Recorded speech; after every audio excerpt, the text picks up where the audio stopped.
días hay mucha polémica con la motosierra en general y también con la motosierra en particular, porque sin admitir que sea positiva la motosierra bajo ninguna circunstancia, sí es doloroso que se practique la motosierra con la memoria de los argentinos, tanto en derechos humanos como la memoria histórica, política y cultural de la República Argentina.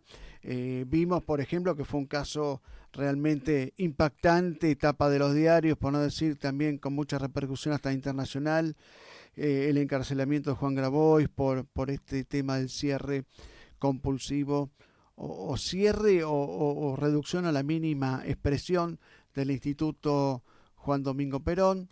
Y con el Instituto Perón también hay otros institutos que están en la misma situación de recorte de motosierra, de eliminación de gastos.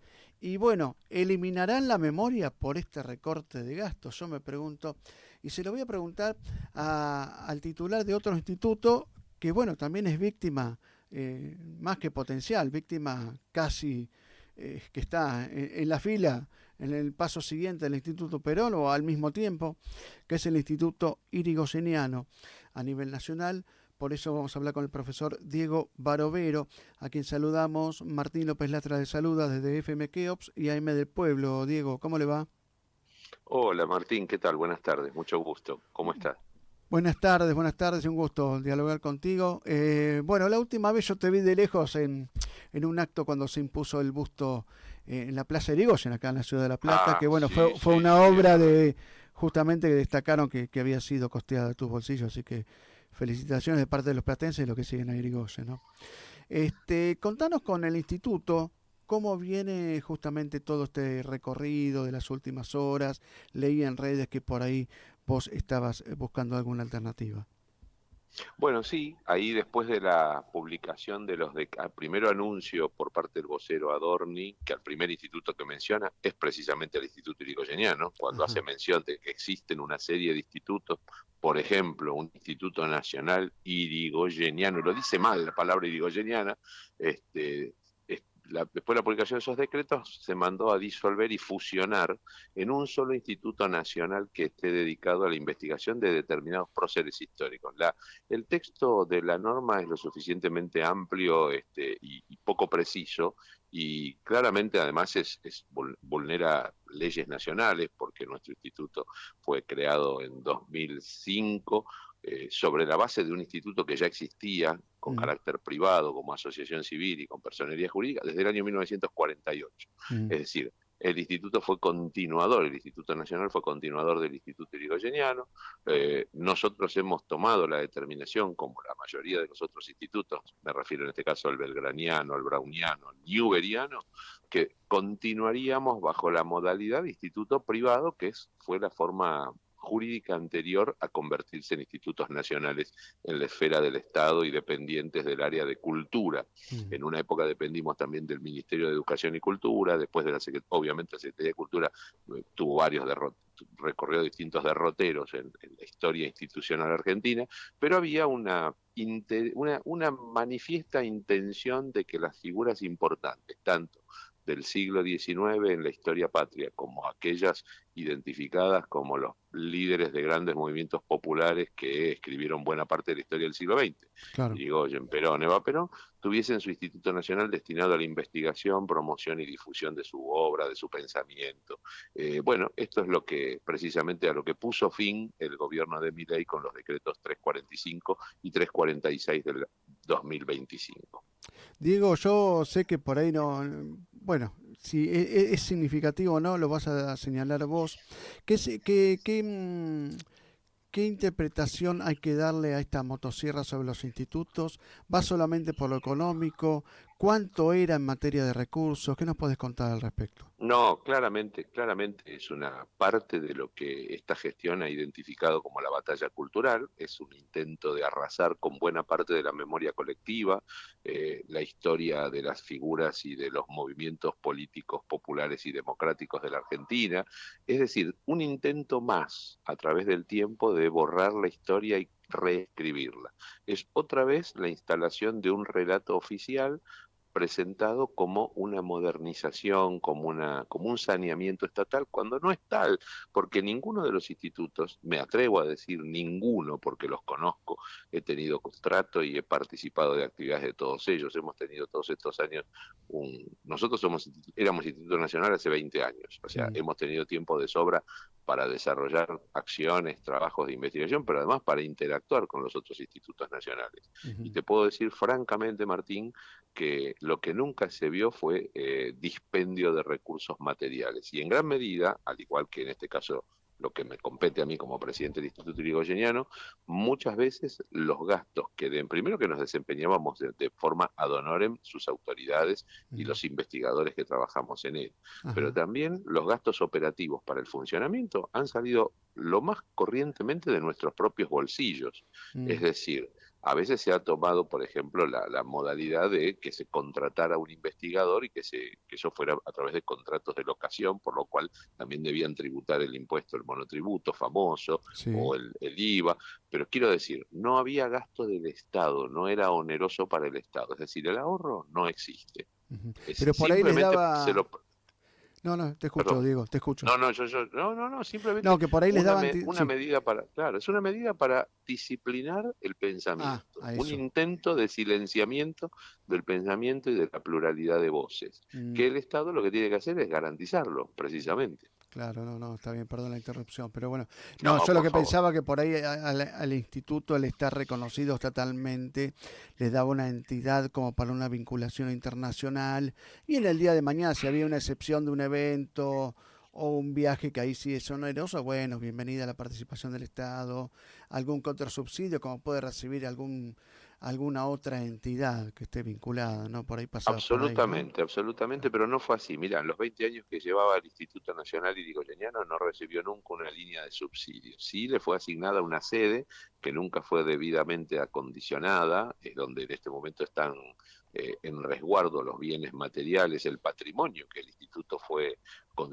acumulando y conserva a través de su larga historia desde 1948 y que están allí preparados para retirarlos. Ahora estamos esperando medidas administrativas, estamos carteándonos, pero obviamente en términos firmes, respetuosos, pero muy firmes, porque el patrimonio es del instituto, no es un patrimonio del Estado. Mm. Son objetos que integraron las colecciones del instituto, obras de arte, documentos, eh, textos, Contanos algo libros. que tengas para destacar de muchas cosas, obviamente. No te digo que lo hagas todo, pero si tuvieras que destacar cuatro o seis cosas valiosas entre Bueno, libros. nosotros tenemos, por ejemplo, obras de arte importantes respecto de Irigoyen que se consiguieron por efecto de donaciones. Yo Mm, siempre voy a recordar que el que nos hizo una donación maravillosa fue Hermenegildo Menchi Sabat, una hermosa caricatura de Irigoyen que después ilustró la tapa de uno de los libros. mm, También tenemos obras de arte históricas que ya estaban en el instituto antes de que yo fuera. Yo me incorporé hace 30 años al instituto, antes que yo llegara ya estaban. Después había objetos que, por ejemplo, tenían que ver con las campañas electorales. Hace 70, 80, 100 años atrás, las campañas electorales incluían, así como hoy hay un merchandising, mm, en ese entonces, para la campaña del 28, por ejemplo, el merchandising era imagen de Irigoyen por el periodo 1928-1934, impreso pintado a mano en mm. platos de porcelana. Bueno, tenemos eso Ah, también, qué interesante. un bastón que perteneció a Irigoyen, Mm, un bombín de esos que eran tan característicos de él, llegó a nuestras manos por tradición, porque fue algún poseedor en algún momento dijo, yo le voy a dejar este bombín que perteneció a Hipólito Yrigoyen. Y mm. así muchas cosas, bueno, documentos firmados por él, decretos, textos, bueno, evidentemente hay una intención de borrar la figura de Yrigoyen, está asociada a el primer movimiento político popular y democrático de la historia del siglo XX, alguien que Claro. intentó hacer de la democracia no solamente una cuestión de liberalismo político, sino también de pensar en la igualdad social. Y Mm. sin embargo, eso lo ha convertido en una mala palabra. El propio Milei lo decía públicamente en la campaña. Claro, eso iba justamente, que es el punto, digamos, que es la vuelta. Él habla del gobierno para destacar que es de la década de, creo que lo que era fines del siglo XIX hasta Claro, la y que etapa entonces pre-Irigoyen. empezó el El populismo y la populismo decadencia empezó. argentina, exactamente. Bueno, algo que comparte Es con un Macri. leitmotiv. Eso lo comparte Sí, con Macri claro, también, ¿no? sí, sí, Justamente ese absolutamente. pensamiento. Así fue Y en tema Martín, así fue, internacional lo hemos también, discutido. totalmente distinto en tema internacional, ¿no?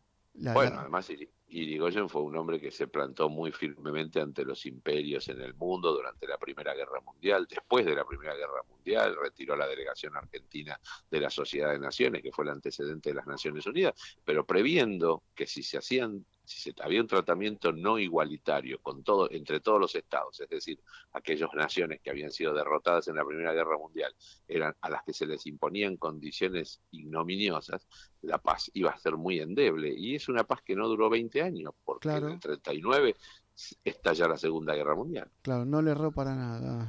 No, Para no era nada, cuestión de sino errar que ni por de eso adivinar, era análisis puro, obviamente, el que hacía era él. clarividente, pero también era un hombre sensato. Claro. Entendía cómo eran las relaciones humanas y las relaciones entre los estados. Ujú. ¿A dónde podemos ir a visitar el instituto dentro de unas Bueno, semanas?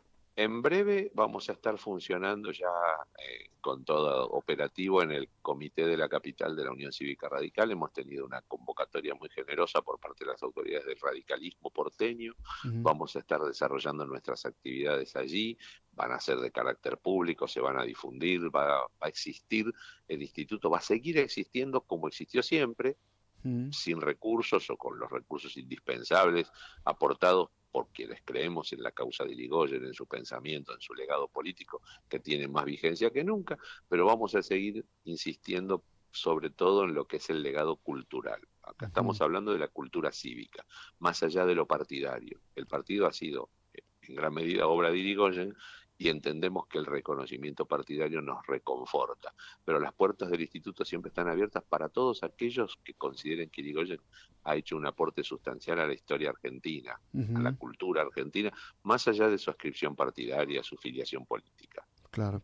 Diego, no, estaba pensando ahí el comité que lo conozco, tengo el placer de conocerlo de ahí, calle Tucumán, ¿no?